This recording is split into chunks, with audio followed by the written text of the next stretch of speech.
இப்போ நம்ம ஏற்கனவே கடந்த வாரங்களில் வந்து இந்த பனிப்பாறைகள் உருகும் அப்படின்ற மாதிரி நீங்கள் சொல்லியிருந்தீங்க. ஸோ இப்போ ரீசெண்டாக வந்து அண்டார்டிகாவில் வெப்ப அலையின் காரணமாக பனிப்பாறைகள்லாம் வந்து வேகமாக உருகிட்டு வருது. இப்போ பனிப்பாறை உருகும் போது கடல் மட்டத்தோட இது வந்து அதிகரிக்கும் இல்லையா? அப்போ கடல் மட்டம் உயரும் போது அதனால என்னென்ன மாதிரியான ஆபத்துகள் ஏற்படும் சார்?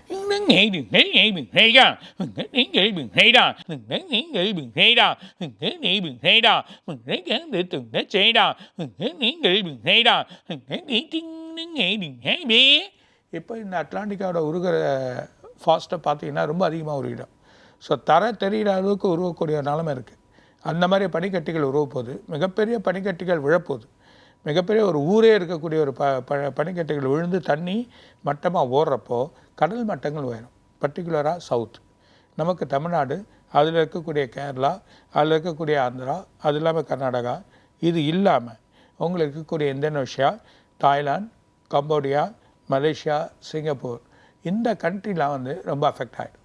இந்த அஃபெக்ட் ஆகிறதுல பார்த்தீங்கன்னா சில தண்ணிகள் உள்ளே வரத்துக்கு இப்போ இல்லை, ஒரு 4 வருஷத்துக்கு அப்புறமா சரியான ஒரு இண்டிகேஷன் கொடுத்துருவாங்க. சில தண்ணி மட்டங்கள் ரொம்ப உயர்ந்து ஒரு கரையை வந்து கொஞ்சம் தொழுவுக்கு வெளியே எடுக்கிற அளவுக்கு ஒரு வாயும். பர்டிகுலராக உங்களுக்கு கம்போடியா, தாய்லாண்டில் வந்து ரொம்ப டேஞ்சர் இருக்குது. ரொம்ப பொசிஷன் மாறிடும். அந்த பொசிஷன் இது இல்லாமல் தொடர்ச்சியான மழை வரும்.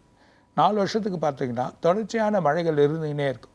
எதிர்பார்க்காத மழைகள், காலநிலைகள் மாறிடும், கால சூழ்நிலைகள் டோட்டலாக மாறிடும். அது மாற சொல்ல என்ன ஆகிடுன்னா வெப்ப கொதிக்க நிலையினால் தொடர்ச்சியான மழைகள் ஏற்படும். அது சவுத்தில் வந்து தொடர்ச்சியான மழைகள் 4 வருஷத்துக்கு ஏற்படுறத நம்ம பார்க்க போகிறோம். இந்த மழைகள் வர்றதுனால நிறைய ஆபத்துகள் இருக்குதுன்னு ஆராய்ச்சி மூலிமா சில வழிகள் சொல்லுவாங்க. பர்டிகுலராக நாசாவில் மிகப்பெரிய வழியை சொல்லுவாங்க. இருந்தாலும் இது இப்போ நம்ம முன்கூட்டியே சொல்கிறோம். இந்த 4 வருஷத்துக்கு அப்புறமா சில மாற்றங்கள், காலநிலைகள் ஏற்பட போகுது. மிகப்பெரிய ஆபத்துகள் ஏற்படும். இருந்தாலும் தமிழ்நாடுலாம் தப்பிச்சிக்கும். தமிழ்நாடு, ஆந்திரா, கர்நாடகா, இந்த கடல் எல்லைகளில் இருக்கக்கூடிய எல்லாம் தப்பிச்சிக்கும். தீபகற்பங்கள்லாம் தப்பிச்சிக்கும். ஆனால் மெயினான இருக்கக்கூடியது நம்ம இந்த தாய்லாந்து, கம்போடியா, இவங்க 2 கண்ட்ரியுமே ரொம்ப உஷாராக இருங்க. மக்கள் அங்கே வாழ்நிலையை பார்த்துக்கோங்க.